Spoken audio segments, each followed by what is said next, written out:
जरा सोचिए, आश्रम का बाबा निराला अगर किसी और वेब सीरीज के किरदारों से टकरा जाए तो क्या होगा। क्या उनके चमत्कार और डराने वाले अंदाज काम आएंगे, या फिर उन किरदारों की चालाकी और ताकत उन्हें भी घुटने टेकने पर मजबूर कर देगी।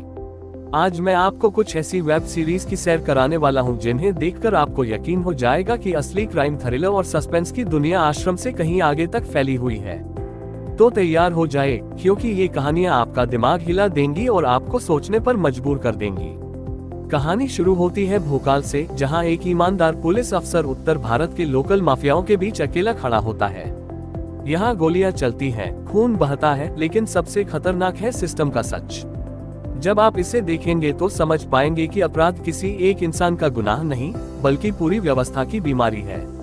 यही वजह है कि हर एपिसोड आपको पुलिस और अपराधियों के बीच की असली जद्दोजहद दिखाता है। इसके बाद नजर जाती है रक्तांचल पर। ये कहानी राजनीति और अपराध की साजिशों की है, जहां सत्ता और ताकत की भूख इंसान को हैवान बना देती है। पूर्वांचल के बाहुबलियों की लड़ाई, उनके फैसले, उनके रोज बदलते खेल, सब कुछ इस सीरीज में बड़े शानदार ढंग से बुना गया है। और जब आप इसे देखेंगे तो महसूस करेंगे कि जिस तरह आश्रम में धर्म का कारोबार चलता था, ठीक उसी तरह यहाँ सत्ता का कारोबार चलता है, और दोनों का असर हमेशा आम इंसान पर ही पड़ता है। लेकिन असली मजा आता है मत्स्य कांड में। ये कहानी किसी बाबा या बाहुबली की नहीं, बल्कि एक ठग की है। ऐसा ठग जो पुलिस को बार बार मात देता है, हर बार एक नया मास्टर प्लान बनाता है और हर एपिसोड में आपको हैरान कर देता है।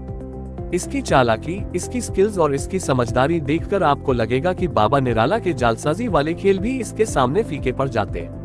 यही वजह है कि इस सीरीज की IMDb रेटिंग बाकी सबसे ऊपर है। इसी सफर में मिलती है रंगबाज।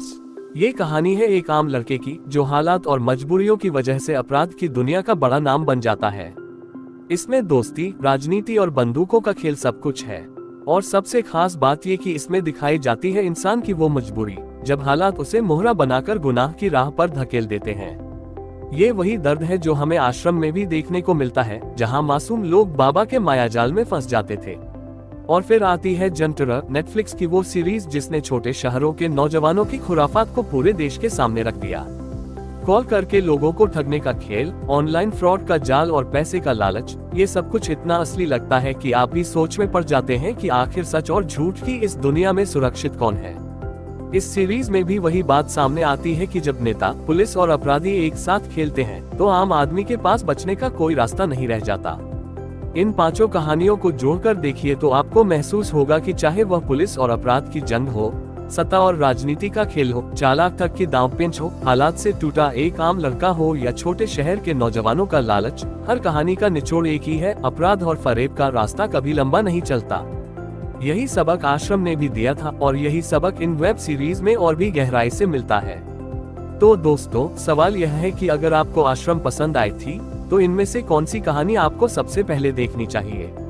मेरा मानना है कि हर कहानी अपने आप में यूनिक है और हर एक आपको नया अनुभव देने वाली है।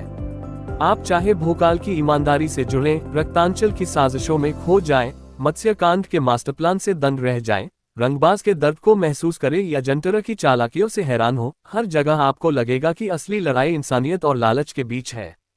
तो जब अगली बार आप वीकेंड पर बैठे और दिमाग घुमा देने वाली वेब सीरीज देखनी हो तो सिर्फ आश्रम तक मत रुकिए, इन कहानियों में डूब जाए। यकीन मानिए, बाबा निराला भी इन्हें देखकर कहेंगे, प्रभु अब तो मुझे भी छोड़ दो।